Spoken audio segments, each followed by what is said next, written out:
ठीक है, तो आज आप पिछली लेक्चर से कंटिन्यू करके थर्ड चैप्टर ही चल रहा है आपका अभी टिश्यू।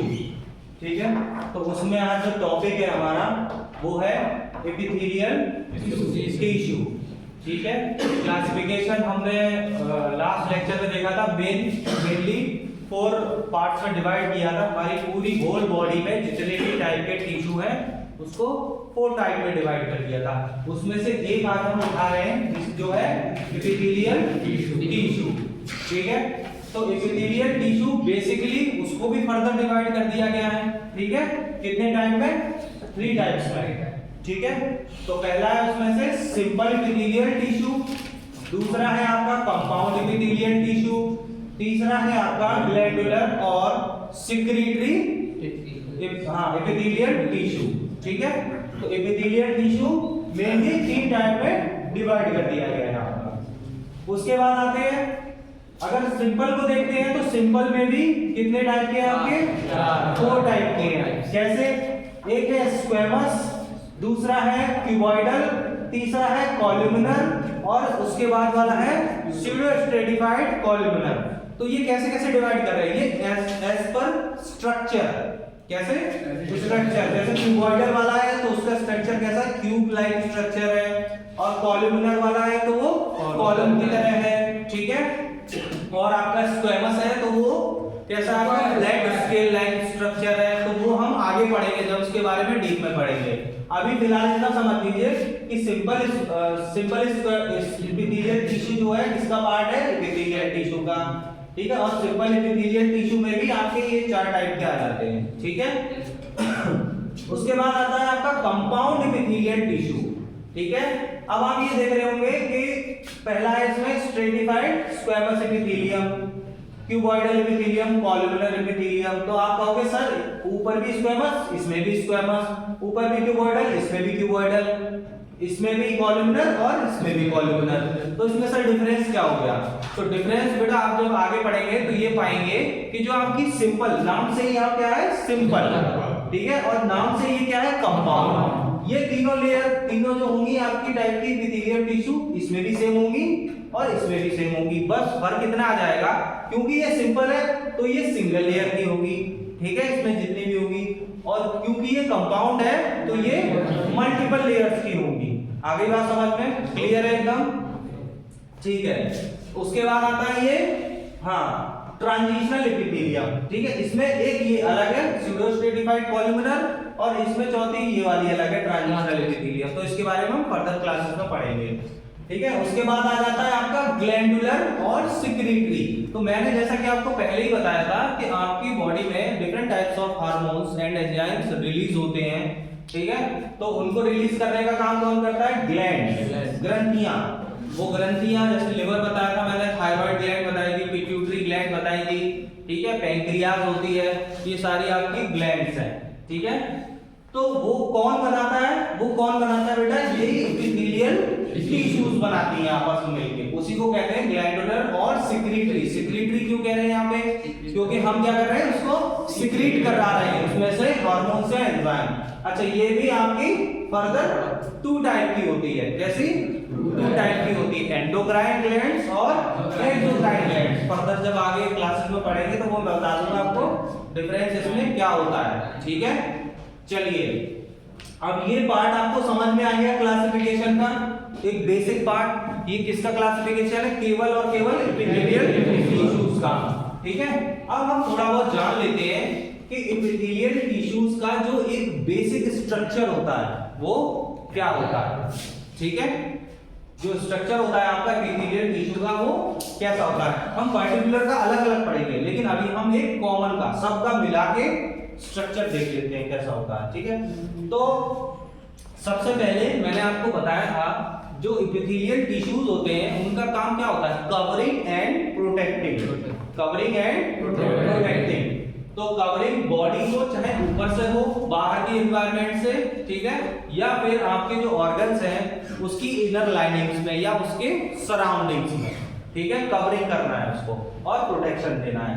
तो देखिए make surface layer of the skin, ये क्या करता है, स्किन की सरफेस लेयर को बनाता है। कौन? Epithelial tissue. तो अगर आपके पास कोई भी पूछता है कि एपिथेलियल टिश्यू का काम क्या है या आपकी स्किन जो है किसकी है, तो आप क्या बोलेंगे? Epithelial tissue. ठीक है। अब उसमें क्या आ जाता है? म्यूकस और सीरस मेम्ब्रेन। ठीक है। म्यूकस जानते हो क्या होता है? एक चिपचिपा पदार्थ, ठीक है, जो आपकी बॉडी में अंदर कई जगह पाया जाता है। तो उसकी मेम्ब्रेन को भी, और ये सीरस मेम्ब्रेन, इन दोनों की मेम्ब्रेन को भी कवरिंग और प्रोटेक्शन देने का काम कौन करता है? Epithelial tissue. और ये कैसे होती है बेटा? पोलर होती है। कैसी? पोलर यानी कि पोल होते हैं इनमें। ठीक है, दो पोल होते हैं, एक होता है आपका एपिकल और एक होता है बेसल। ठीक, आगे बात समझ में? मान लीजिए, ठीक, तो apical pole lies at the free surface of the sheet and faces outwards. Faces outwards, outwards माने बाहर की तरफ। मानिए अगर ये लेयर है कोई, ठीक है, यहाँ पे आपकी क्या है? एपिथेलियल टिश्यू लगी हुई है। क्या लगी हुई है? एपिथेलियल टिश्यू लगी हुई है। तो अंदर का एनवायरनमेंट ये हो गया, ये आपकी स्किन के अंदर का एनवायरनमेंट है, ये स्किन के बाहर का। तो ये बाहर वाला आउटवर्ड्स, ये वाला इनवर्ड्स। ठीक है। तो ये कह रहा है apical pole lies at the free surface of the sheet, ये free surface of the sheet है। फेसेस आउटवर्ड्स, तो कहां होगा ये? एपिकल वाला बाहर की तरफ होगा। ठीक है। और बेसल पोल जो होगा, फेसेस अंडरलाइन कनेक्टिव टिश्यू। अच्छा, ये जो आपकी क्या है? Epithelial tissue. ठीक, इसको ऐसा तो है नहीं कि ये टिश्यू केवल ऐसे रखी हुई है, रखी होगी तो आप हिलोगे तो गिर जाएगी। तो इसके कनेक्शन के लिए भी चाहिए किसी ना किसी से चिपकी होनी चाहिए। ठीक है। तो ये लिखा है इसमें, बेसल पोल जो होता है, ये वाला पार्ट, नीचे वाला पार्ट जो होता है, ये रहा एपिकल पोल। ये कौन सा बेटा? एपिकल पोल। और ये कौन सा है बेटा? नीचे वाला बेसल पोल। ठीक है। तो एपिकल पोल का तो उसने बता दिया, फेसेस आउटवर्ड्स। ठीक है। और बेसल पोल का है अंडरलाइन कनेक्टिव टिश्यू, नीचे की तरफ कनेक्टिव टिश्यू लगे होंगे आपके। क्या लगे होंगे? Connective tissue. इधर जो अटैच होगा, यहाँ होंगे आपके कनेक्टिव टिश्यू, जो आपकी इसको एपिथेलियल टिश्यू को किससे कनेक्ट करके रखेंगे? बेसमेंट मेम्ब्रेन से। ठीक है। Connective tissue and permeable layer of the cell called basement membrane. किससे कनेक्ट करके रखेगा? ये जो मैंने लकीर खींची है, ये क्या है? इस तरह से बेसमेंट मेम्ब्रेन। ठीक है। तो ये क्या करेगी? इसको एक तरह से, एक जैसे आप मकान बनाते हैं तो सबसे पहले नींव बनाई जाती है। ठीक है। तो वो एक तरह की क्या है? ये एक नींव है जिस पर आपके एपिथेलियल टिश्यूज रखे जाएंगे। और जिस सीमेंट से आप ईंटों को चिपकाते हो, ठीक है, तो वो क्या है? Connective tissue. ठीक है। और जो ईंटें हैं आपकी, वो एक तरह से क्या है? Epithelial tissue. आगे बात क्लियर समझ में? ठीक है। तो एक बेस ये प्रोवाइड हो गया, उसके ऊपर कनेक्टिव टिश्यू आ जाएंगे जो किसको पकड़ के रखेंगे? एपिथेलियल टिश्यू को। तो इतना ही कहना चाह रहा है ये। ठीक है। उसके बाद आते हैं, अब आपने देखा है कि आपकी जो आउटर स्किन होती है उसमें अक्सर थोड़ा बहुत कट जाए, फट जाए तो ब्लड नहीं निकलता है मोस्ट ऑफ द केसेस। ठीक है। तो यही कहना चाह रहा है, ये कैसी होती है? These are avascular. एवेस्कुलर का मतलब जिसमें ए लग जाए उसका मतलब नहीं। ठीक है। वेस्कुलर हो जाता है तो इसका मतलब हाँ। Do not have blood vessels. ये जो एपिथेलियल टिश्यूज होती हैं आपकी, इनके अंदर ब्लड सप्लाई आपकी नहीं पाई जाती है। ठीक है। इसमें ब्लड वेसल्स नहीं पाई जाती हैं, इसीलिए थोड़ा बहुत कट फट जाता है तो ब्लड इतनी जल्दी नहीं आता है। ठीक है। अच्छा, लेकिन एपिथेलियल टिश्यू है, अब एक तरह से ये डेड हो गए। अगर आपके पास ब्लड सप्लाई नहीं आ रही है तो ये क्या हो गया? एक तरह से डेड। लेकिन अब इसको भी किसकी जरूरत है? फूड की, न्यूट्रिएंट्स की और ऑक्सीजन की। बिना ऑक्सीजन तो कुछ भी नहीं है, हर जगह होनी चाहिए। तो कैसे सप्लाई होगी?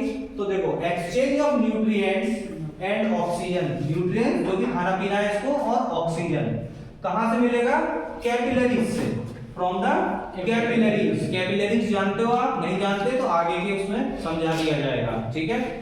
To living cells of the epithelial cells. Epithelial cells की जो लिविंग सेल्स होती हैं, ठीक है, एपिथेलियल सेल्स की जो लिविंग सेल्स होती हैं उनको कहां से मिलता है? Permeable basement membrane. ये जो मैंने आपको लेयर बताई थी, ये कैसी होती है बेटा? परमिएबल।